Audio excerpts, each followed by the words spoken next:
Hello प्यारे दोस्तों, आपका स्वागत है आपके इस अपने प्यारे से यूट्यूब चैनल आरएस स्टडी 81 पे। मैं हूं दोस्तों रविंद्र यादव और दोस्तों मैं आज बात करने वाला हूं क्लास 10th के जो अंशाल पेपर की, जो कि आपका बोर्ड का एग्जाम आ चुका है। तो मैं अब अंशाल पेपर के पिछले सत्र के जितने भी आए हुए क्वेश्चन हैं मैथ के और फिजिक्स के, उनको सॉल्व करने का काम कर रहा हूं। और दोस्तों यदि अभी तक आपने मेरे चैनल को लाइक और सब्सक्राइब नहीं किया है तो दोस्तों लाइक और सब्सक्राइब करना ना भूलिएगा। तो चलिए ज्यादा देर न करते हुए हम चर्चा करते हैं आपके जो है क्लास 10th के मैथ के अंशाल पेपर की। तो दोस्तों जैसा कि आप जो है अपने बोर्ड पे देख पा रहे हैं, यहां लिखा हूं मैं क्लास 10th अंशाल पेपर, और अंशाल पेपर आपका मैं कराने वाला हूं मैथ का, ठीक है, गणित का अंशाल पेपर है। और मैंने कुछ इंपॉर्टेंट क्वेश्चनों को चॉइस किया है, उसमें से निकाला है जो लगभग मैं अनुमान लगा सकता हूं कि आपके बोर्ड के एग्जाम की दृष्टि से एक तरह से इंपॉर्टेंट है, ठीक है। तो चलिए मैं कुछ प्रश्नों को यहां लिखता हूं, उनके बारे में चर्चा करते हैं। तो जैसा कि आपका एक क्वेश्चन दिया हुआ है, लिखा है बहुपद x square plus 7x plus 10 के शून्यक होंगे। आपसे शून्यक पूछ रहा है, कह रहा है शून्यक होंगे, और आपके पास ऑप्शन है पहला -2, -5, दूसरा है 2, -5, तीसरा ऑप्शन दिया हुआ है 2, 5 और चौथा दिया है -2, 5। सवाल एकदम सरल है, एक कमजोर से कमजोर छात्र भी इसको 100% लगा सकता है कि एक छोटा सा आपका गुणनखंड दिया हुआ है, ठीक है। चलिए तो फटाक से इसको सॉल्व करते हैं। X square plus 7x plus दिया आपका कितना 10। 10 को आप तोड़ेंगे दो भागों में तो क्या क्या बनेगा आपका 5 और 2, 5 दूना के 10 और 5 में 2 जोड़ेंगे कितना आएगा आपका 7। तो इसको आप लिखेंगे x square plus 5x plus 2x plus कितना आपका 10x कॉमन लेंगे x प्लस कितना आपका 5 और प्लस यहां से 2 कॉमन लेंगे x प्लस कितना होगा आपका 5। दोस्तों x प्लस 2 एक कोष्टक में और x प्लस 5 आपका एक कोष्टक में। तो यहां से आएगा x प्लस 2 इक्वल टू 0, यानी x इक्वल टू कितना, ये आपका आएगा सिंपल आपका -2, और ये आपका x प्लस 5 इक्वल टू 0, यानी x इक्वल टू माइनस कितना आपका 5, यानी एक आएगा आपका कह सकते हैं आप लोग -2 आएगा और दूसरा आएगा माइनस कौन सा आपका 5। तो चलिए देखते हैं ऑप्शन में आपका क्या दिया हुआ है। तो दोस्तों ऑप्शन में दिया हुआ आपका ये पहला है -2 और माइनस क्या आपका 5, ठीक।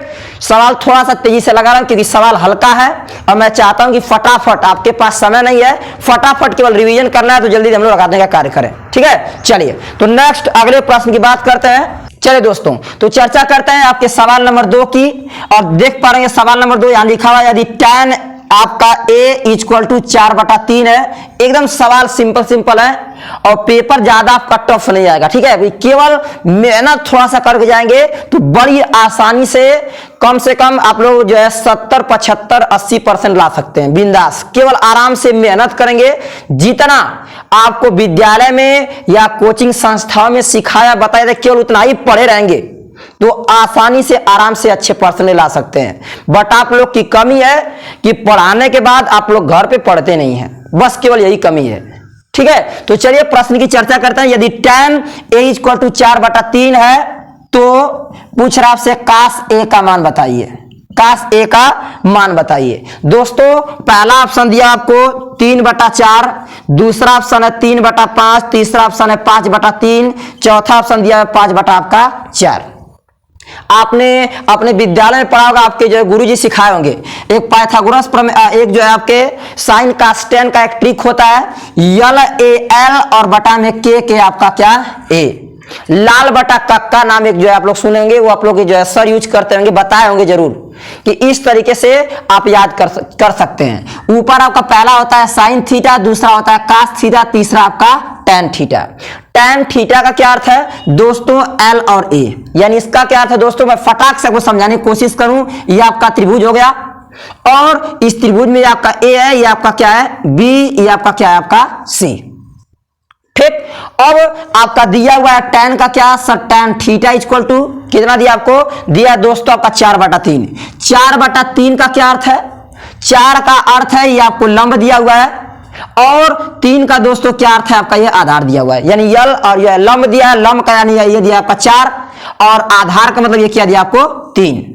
अब इसको सॉल्व करेंगे आप तो जानते हैं कि जो है यहाँ लंब मिल गया, आधार पाइथागोरस प्रमेय निकाल लगाते हैं तो कर्ण का स्क्वायर बराबर आधार का स्क्वायर प्लस लंब का स्क्वायर। देखिए दोस्तों, मैं चाहता हूं डायरेक्ट भी कर सकते, तुरंत मैं आंसर बता सकता हूं। यह आपका 4 चौको 16, 3 3 9, 16 में से और यहां से आपका 9 जाएगा। तो जो कुछ भी अगर वो करेंगे, लेकिन वो आसानी से चाहते हैं आपको विस्तार से बेहतरीन तरीके से समझाएं। भले ही मैं वीडियो को थोड़ा तेजी से बता रहा हूं, बट एक एक कॉन्सेप्ट को आपको बताते चल रहे हैं। ठीक है, चलिए। तो कर्ण क्या है आपका पता है नहीं, तो लिखेंगे कर्ण का स्क्वायर बराबर आधार 4 का, सॉरी यह आपका 3 का स्क्वायर और लंब कितना है 4 का स्क्वायर, यानी कर्ण का स्क्वायर 3 3 9 4 चौको 16, यानी कर्ण का स्क्वायर कितना 25, यानी कर्ण कितना है आपका 5। क्योंकि x के का स्क्वायर इधर स्क्वायर का उधर कड़ी चढ़ जाएगा और कड़ी चढ़ जाएगा तो क्या होगा आपका सिंपल 5, यानी ये क्या है दोस्तों आपका 5। तो अब आप तीनों निकाल दिए आप त्रिभुज के भुजाएं। अब क्या करेंगे आपको बताना है काश का होता है a अपान के आधार बटा कर्ण। तो दोस्तों आधार बटा कर्ण होता है, तो आधार की माप क्या है, तो यहां से पूछा है काश a, तो काश a आधार की माप है आपका 3 और कर्ण कितना आपका है 5। आंसर देखिए कौन सा है, दूसरा ऑप्शन सही है। क्या होगा सर 4 बटा 3 है, तो काश a का मान होगा 3 बटा कितना आपका 4, कितना होगा 3 बटा आपका 4। खूब आसानी से आप चाहेंगे तो लगा सकते हैं। ठीक है, तो आपकी इच्छा होगी डायरेक्ट तुरंत दिमाग में सोच के तुरंत फटाफट त्रिभुज की भुजा निकाल लीजिएगा और तीसरी भुजा निकाल के और तुरंत तुलना करके कि का थ्रो इतना होता है तो इसके हिसाब से ये होगा। ठीक, और आंसर आप मार लेंगे। ठीक है, तो ये रहा आपका दूसरा सवाल। ठीक है, चलिए अब नेक्स्ट अगले सवाल नंबर तीसरे की चर्चा करते हैं और देखते हैं आपका सवाल नंबर 3 क्या दिया हुआ है। ठीक है, चलिए सवाल नंबर 3 आपका कह रहा है कि दिए गए चित्र में बिंदु P के निर्देशांक होंगे। ठीक है, क्या लिखा है कि दिए गए चित्र में बिंदु P के निर्देशांक होंगे। हालांकि दोस्तों ऐसे सवालों को क्लास आप जो है शायद 8 में या 9th में ही पढ़े होंगे, निर्देशांक को बताना। आपको पता है चतुर्थांश 4 होते हैं, उनमें अलग अलग निर्देशांकों को निकाला जाता है। ठीक है, चलिए तो ऑप्शन पहले लिख देते हैं। ऑप्शन दिया आपका 3 का 2 होगा, दूसरा ऑप्शन दिया है -3 का 2 होगा, तीसरा ऑप्शन दिया है -3 का -2 और चौथा ऑप्शन दोस्तों दिया आपको 3 का -2। चारों ऑप्शन, चारों के चारों ऑप्शन अलग दिए हुए हैं। ठीक है, चलिए अब करेंगे क्या, मेरी बातों को सुनिएगा ध्यान से। केवल यहां आप ऐसे सीधा ग्राफ बनाएंगे। ठीक, आपको पता है बनाएंगे नहीं, बनाया हुआ है क्योंकि आपसे बोला है दिए गए चित्र में। और फिर इसके बाद यहां लिखा है आपका मूल बिंदु पे O, यहां आपका 1 दिया है, यहां 2 दिया है, यहां आपका 3 दिया है, नीचे आपका 1 दिया है, ये 2 दिया है। केवल जितना आपसे प्रश्न पूछा है केवल ग्राफ उतना ही बनाया है, सारे चतुर्थांशों पर नंबर को बैठाने का कार्य नहीं किया है, केवल जहां पूछना तो वही पूछा है। अब इसके बाद किया क्या दोस्तों, तो यहां सिंपल ऐसे ला के यहां से और यहां से ऐसे ला के इसको मिला दिया है और आपसे पूछ रहा है कि इस P का मान क्या होगा, इस P का निर्देशांक क्या होगा, ये आपसे क्वेश्चन कर रहा है। ठीक, और जानते होंगे तो बहुत बहुत अच्छी बात है, और नहीं जानते होंगे तो मैं एक एक कॉन्सेप्ट को आपको बताते चलूंगा। ठीक है, चलिए ध्यान दीजिए। आप जानते होंगे यहां पे, न जानते हो तो बता रहा हूं, आपका ये चतुर्थांश 4 होते हैं। कितने होते हैं 4। ये आपका पहला नियमतः, ये आपका दूसरा, इसके बाद ये आपका तीसरा, इसके बाद ये होता है आपका चौथा। तो 4 चतुर्थांश होते हैं। इन चारों चतुर्थांशों में दोस्तों एक होता है x, दूसरा आपका y, 2 निर्देशांक होंगे x और y। इन दोनों निर्देशांकों में ये आप जानते हैं प्लस प्लस होता है। इसके बाद इसमें आएंगे तो ये होता है माइनस और ये आपका प्लस। फिर तीसरे में आएंगे तो तीसरे में आपको ये मिलेगा माइनस में और ये भी मिलेगा आपको माइनस में, और चौथा मिलेगा आपका एक x वाला प्लस में और y वाला कितना माइनस में। हालांकि निर्देशांक अगर ज्यामिति का चैप्टर पढ़े होंगे आप हमसे, आपके प्लेलिस्ट में होगा। अगर पढ़े नहीं होंगे तो थोड़ा सा जो है आगे का पहला वाला केवल वीडियो देख लीजिएगा, सारे कॉन्सेप्ट वहां बेहतरीन तरीके से समझाया हूं। ठीक है, चलिए तो ये आपके होंगे। अब यहां से सवाल के निर्देशांक को कोई बताने की आवश्यकता ही नहीं, केवल आप बस देख लीजिए किस चतुर्थांश में बना है। तो दोस्तों ये बना हुआ चतुर्थांश तीसरे में है और तीसरे चतुर्थांश में दिए गए निर्देशांकों पे जो चिन्ह लगा होता है वो दोस्तों आपका देख पा रहे हैं माइनस माइनस होता है। तो माइनस माइनस होता है तो आप अंक को नहीं देखेंगे, डायरेक्ट चारों ऑप्शन में देखेंगे कि चारों ऑप्शन में से किस ऑप्शन में माइनस माइनस लगा है। दोस्तों पहला 3 2 है प्रथम चतुर्थांश में, दूसरा -3 2 है द्वितीय चतुर्थांश में, तीसरा -3 -2 है। ऑप्शन ये सही होगा। कौन सा दोस्तों? तीसरा ऑप्शन सही होगा आपका, जो कि लिखा हुआ है -3 का माइनस क्या आपका 2। ठीक, ये आपका आंसर सही है। बिना आप लोग जो है इनके मान को रखे हुए केवल दिमाग से अगर आपको ये पता हो कि किस चतुर्थांश में कौन सा प्लस और माइनस का चिन्ह लगा होता है। ठीक, चलिए नेक्स्ट अगले प्रश्न की चर्चा करते हैं।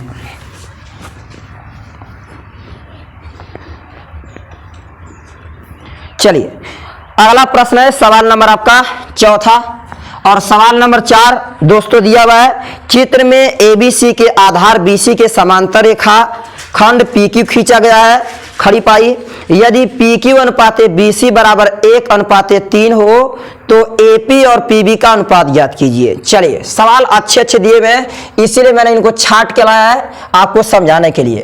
कह रहा चित्र में त्रिभुज एबीसी के आधार क्या आधार बीसी के समांतर, कह रहा बीसी के समांतर रेखाखंड पीक्यू खींचा गया है। पीक्यू खींचा गया है यदि कह रहा आपसे पीक्यू अनुपाते बीसी बराबर 1:3 तो एपी और आपसे कह रहा है पीबी का अनुपात होगा।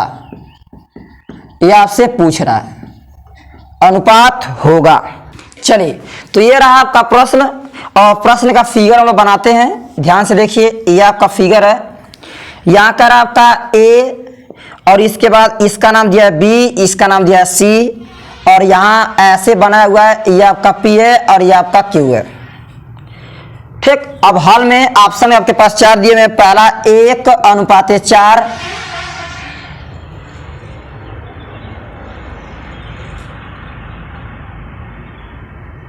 चलिए दूसरा अनुपात दिया है 1:3, तीसरा दिया अनुपात आपका 1:2, इसके बाद चौथा अनुपात दिया है 2:3। ये आपके पास अनुपात है। ठीक, अब इसके बाद करना क्या है, इसको लगाने का आप काम करेंगे। ठीक है, और इन चारों ऑप्शन में से क्या सवाल वेरी इंटरेस्टिंग जबरदस्त सवाल है, इतनी आसानी से आने वाला नहीं है। थोड़ा सा मेहनत करेंगे तो अभी आपका ये सवाल लगने वाला है, अन्यथा लगने वाला नहीं है। ठीक, ध्यान दीजिए। पहले क्या दिया है उसको लिखिएगा, हल में पहले जो दिया उसको लिखिएगा। दिया है दोस्तों, क्या दिया है, दिया है आपको कि P और Q अनुपाते BC बराबर 1:3 क्या आपका 3। कितना है, PQ अनुपाते BC बराबर 1:3। दोस्तों मैं डायरेक्ट टिपिकल क्वेश्चन पढ़ा रहा हूं। चैप्टर में आप लोग पढ़े होंगे कि किसी भी यहाँ चैप्टर आपका जो त्रिभुज वाला है, त्रिभुज का चैप्टर उसी में का ये जो आकृति आपको दिख रही है, ये 2 त्रिभुजों में जो कि समरूप है, दोनों त्रिभुज उनकी कहानियां दिया हुआ है। तो आप लोग पढ़ेंगे तो अच्छी बात है, नहीं पढ़ोगे तो मैं बता रहा हूं कोई भी अगर 2 त्रिभुज अगर समरूप होते हैं, अगर मैं थोड़ा सा समझाने की एक्स्ट्रा कोशिश करूं आपको, तो मैं कह सकता हूं त्रिभुज A B C, A B और सी समरूप होगा त्रिभुज ए पी और क्यू के, ए पी और क्यू के, यानी इसमें 2 त्रिभुज बन रहे हैं। आप लोग की भाषा में एक बड़ा वाला और एक आपका जो होगा आपका छोटा वाला। अब 2 त्रिभुज समरूप होंगे तो समरूप होने के लिए शर्त होता है कि उनकी संगत भुजाओं का अनुपात भी बराबर होता है। यानी दोस्तों इसका कहने का अर्थ यह है कि ऐसे सिचुएशन में मैं लिख सकता हूं, क्या लिख सकते हैं, उससे पहले थोड़ा सा इसको बना लेता हूं। आप जानते हैं लिखता हूं मैं P और Q बटा में BC बराबर 1 और बटा में कितना आपका 3। ठीक। तो यदि दोनों त्रिभुज समरूप हो तो इनको आप ये लिख सकते हैं दोस्तों, क्या लिख सकते हैं, इनके अनुपात को मैं लिख सकता हूं AP अपान में A और P अपान में पूरा आपका A और किसके B के बराबर वे आपका हो जाएगा AQ अपान में पूरा आपका किसके, आपका AC के बराबर दोस्तों हो सकता है आपका बनाएंगे तो क्या, तो दोस्तों आपका ये हो सकता है कि यहां से तीसरा जो हिस्सा मिल रहा है आपका वो हो जाएगा PQ अपान में B और किसके, आपका C के। यानी ऊपर वाले छोटे त्रिभुज का भुजाओं का और नीचे आपका बड़े त्रिभुज की भुजाओं का अनुपात लगाया जाता है। ठीक है, ये आपका अनुपात लग चुका है। अब यहां से दोस्तों आप देख पा रहे होंगे, क्या देख पा रहे होंगे, यहां से एक और इसके लिए नियम आता है, वो भी नियम कहा जाता है कि ये इस त्रिभुज के प्रमेय का विलोम होता है। विलोम में कहानी क्या होती है, तो दोस्तों विलोम में कहानी होती है आधा बटा आधा, आधा बटा आधा, और आधा बटा आधा का दोस्तों अर्थ होता है कि यार लिख सकता हूं मैं AP और बटा में आपका PB इक्वल टू कितना, तो दोस्तों आप लिख सकते हैं AQ और बटा में QC बराबर आपके हो सकता है यहाँ पे PQ अपान में आपका क्या B और किसके, आपका C के। ये आप लोग यूज कर सकते हैं, ये भी होता है, इसी का ही नियम है, केवल ये विलोम होता है यानी उल्टा, दो तरह से। एक समझने की कोशिश करिए, केवल कोशिश करेंगे, यदि नहीं आ रहा है थोड़ा सा पीछे कर लो, थोड़ा सा पीछे करेंगे आपको आसानी समझ आएगा।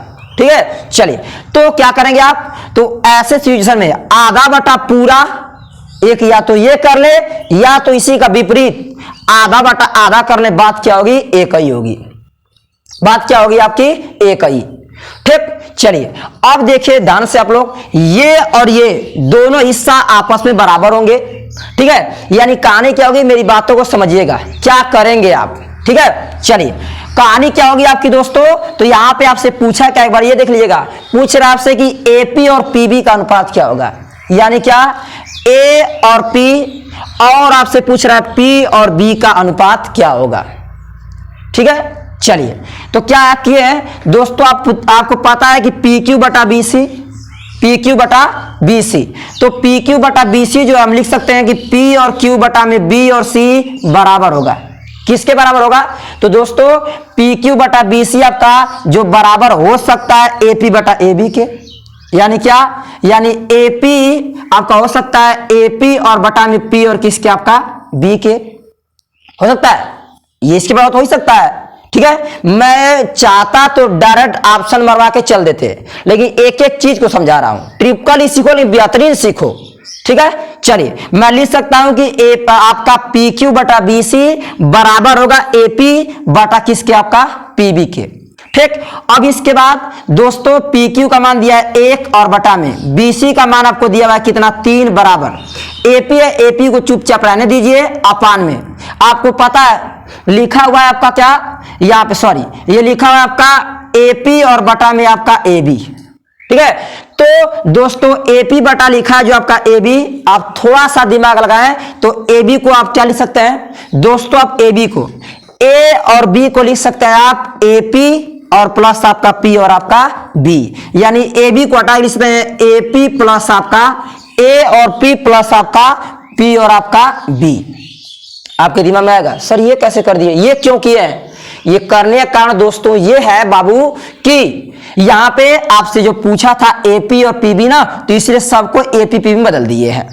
ठीक, बस सिंपल, इसका इधर हुआ इसका इधर, इसका इधर करेंगे तो आएगा AP बराबर सॉरी AP और प्लस PB, क्योंकि एक से गुणा कोई फर्क पड़ने वाला नहीं है, तो AP प्लस PB बराबर ये आपका क्या दोस्तों, ये आपका 3 है, तो 3 भाग के वहां जाएगा तो जाएगा 3A और किसके, आपका P के, इधर बुलाइए तो होगा आपका AP प्लस PB, इधर प्लस रहा के -3AP बराबर किसके, तो दोस्तों ये आपका आ जाएगा सिंपल, अगर करेंगे या उधर भेज दीजिए, भेजने का क्या अर्थ है, कर लेते हैं सिंपल करिएगा आप लोग P इस जात ये दोनों मैच करें ना AP यानी PB बराबर दोस्तों 3AP, इधर प्लस है तो उधर जाके माइनस क्या होगा AP, यानी आएगा PB बराबर 3 में से 1 गया, ये आपका आएगा 2A और किसके, आपका P के। तो क्या करेंगे आप सर, सिंपल इसको इधर बुलाएंगे तो जाएगा PB upon AP equal to 2, जिसके नीचे कुछ नहीं है उसके नीचे क्या करेंगे आप लोग 1। आपसे पूछा क्या है, आपसे दोस्तों पूछा है कि एपी और पीबी का अनुपात, यानी एपी नीचे और पीबी आपका ऊपर। फटाक से पलट दीजिए, जब पलटेंगे तो एपी आपका ऊपर होगा और पीबी जाएगा नीचे, तो जाएगा 1 बटा कितना आपका 2। ऑप्शन फटाक से देखिए, तो ऑप्शन का मैच करा कौन सा आपका तीसरा। तो क्या होगा दोस्तों, आपका आंसर आएगा 1 बटा कितना आपका 2। तो दोस्तों अगर मैं चाहता तो डायरेक्ट आपको ऑप्शन 1/2 लगवा के 1/2 कहते हो गया। ये मैंने एक एक चीज को बेहतरीन तरीके से बताया, समझाया, तब आपका आंसर है 1 बटा कितना आपका 2।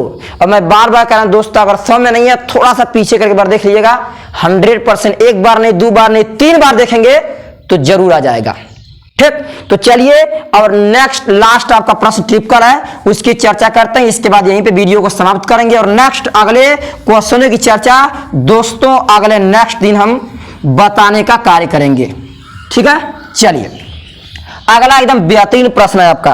कह रहा है आपका 5वां प्रश्न जो भी हो, चौथा कह रहा है किसी बहुपद f कोष्ठक में x, सिंपल प्रश्न है, f कोष्ठक में x के लिए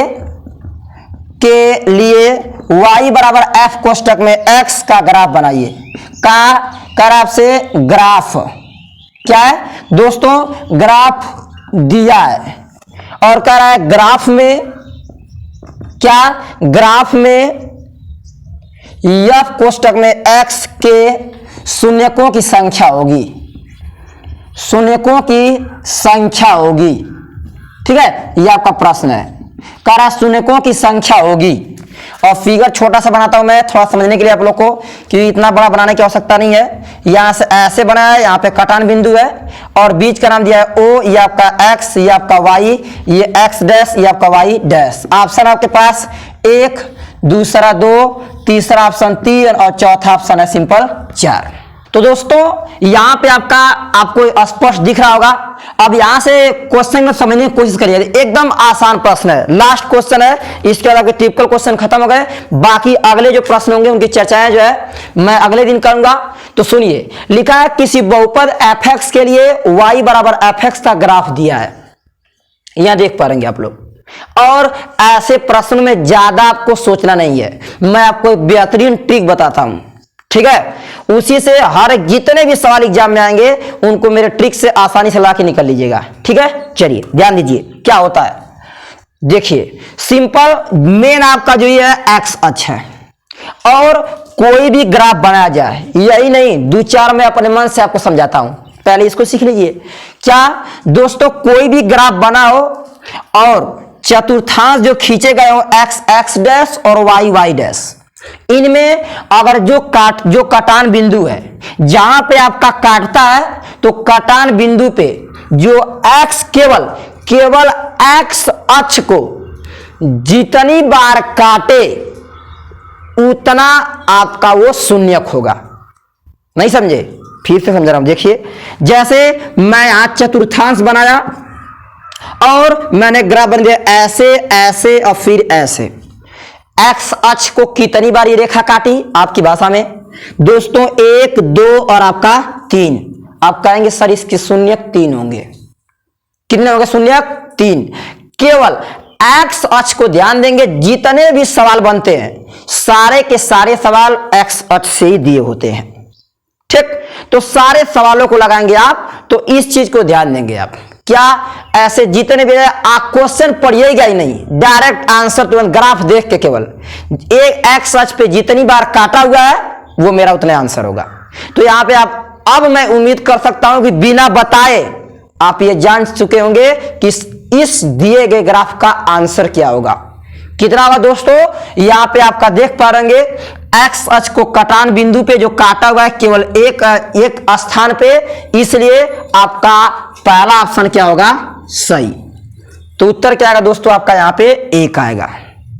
ठीक, चलिए आपके लिए होमवर्क देता हूं और होमवर्क करेंगे आप, इसको बताएंगे। क्या बताएंगे आप कि इनमें कितने शून्य होंगे। 3 होमवर्क देंगे आपको और तीनों के आंसर नीचे कमेंट में आप देंगे। ठीक है, चलिए पहला आपके लिए होमवर्क है, यहाँ पे दिया गया हो आपका, ये आपका ग्राफ है और मैं पूछता हूं कि बताइए इसमें कितने शून्यक हैं। ये पहला, इसमें बताना है आपको शून्यकों की संख्या। इसके बाद दूसरा आपको होमवर्क देता हूं, आप लगाएंगे, लगा के कमेंट में लिखेंगे यहाँ पे। दूसरा आपके पास होमवर्क है, ऐसे बनाया हो, ऐसे बना के, ऐसे बना के, ऐसे बनाया हो, इसमें शून्यकों की संख्या, ठीक। और इसके बाद तीसरा आपका होमवर्क यहाँ पे देता हूं, उसको करेंगे आप और बताएंगे कि उनमें शून्यकों की संख्या क्या है, ठीक है। चलिए बताएंगे आप।